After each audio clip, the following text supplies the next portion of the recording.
As a diabetic, I feel that I want to give something back to the Native American communities that need to be educated about the dreadfulness of this disease. And in fact, I recorded a record to raise funds to donate back to the ADA, in turn to be channeled down to the Native American program called Awakening the Spirit, which is the ADA program for the Native American diabetes onset.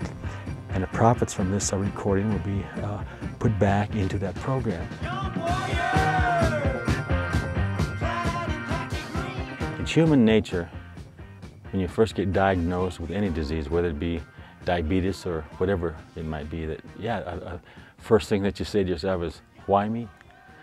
Well, why not you? You know, because we can all say the same thing, those of us that have diabetes. But it's just that we're, a lot of times we focus too much on just ourselves and do not realize that, you know, that it's not just us that has diabetes, it's thousands and thousands, in fact, millions of other people that are in the same boat that we are. I heard recently that 16 million people in this country have diabetes, and 5 million of them do not even know it. This is very frightening. This is very frightening. And I think a lot of them that have diabetes are in denial. They don't want to face the fact that they have diabetes. Basically, I was forced to change the way that I eat because I didn't like feeling the way that I felt when I ate the wrong foods. No one knows your body like you know your body. You know when you're eating something that makes you feel a certain way, that means just don't eat it. I've just learned to be almost like a goat man, you know what I'm saying? You eat the greens, you know. But it's something that our ancestors ate before. You know, we ate the meat and the vegetables before there was fast foods restaurants, before there was, you know, all that stuff. I mean, we had a diet of vegetables that we grew, and wild game that we would hunt, and fish and stuff, and we were healthy people. This disease takes no prisoners, but yet you can win. You can win this game, and it starts with exercise. But there has to be a happy medium in your life where exercise won't be a chore. Obviously, if you've never done it, it's going to be a chore in the beginning, but you just have to look at it as a way of giving you a better lifestyle, a better feeling, a better health, a better clean bill of health, I should say. Without the exercise, you don't stand a chance with diabetes. You know, there's nothing like a good sweat to make you feel good, you know.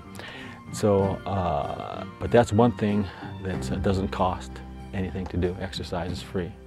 You kind of build a shield that the diabetes bounces off of, because, you know, it's kind of like wearing padding when you're playing football. Basically, you have to approach this disease the same as if you were in a game, because you have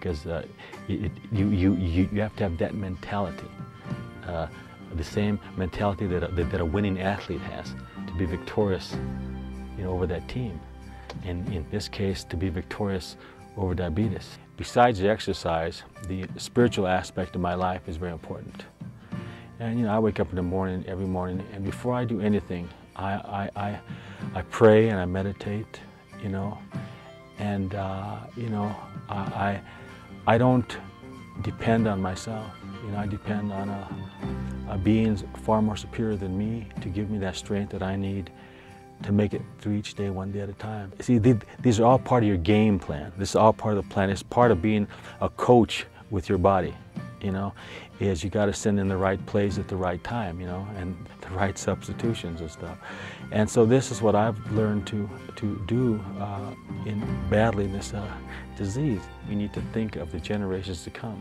The children deserve to have a healthy life. The children deserve, you know, to be able to have a productive life free from this disease. But they won't unless they're programmed now. It starts when you're a child. If diabetes runs in your family, then you have to make sure that your children from a young age are programmed on how they eat and exercise and different things that will make them more productive as they grow into adulthood. Because the children are the future leaders of tomorrow, and all we're giving them is a death sentence. We think, you know, back about our ancestors and the wars and the brutalities that happened amongst the tribes and all the things, but yet we're doing the same thing to ourselves now with diabetes. It's a new war, it's a new frontier. It can annihilate all Indian nations at a rapid, rapid pace. I'm not saying that I'm perfect or that I've got all the answers. I just know what works for me. And I just know that I had to make changes in my lifestyle because I want to live. And I want to live healthy. And I want to feel healthy. And I want to be able to do the things that other people do, that other healthy people do. We live, we live, we live, we live.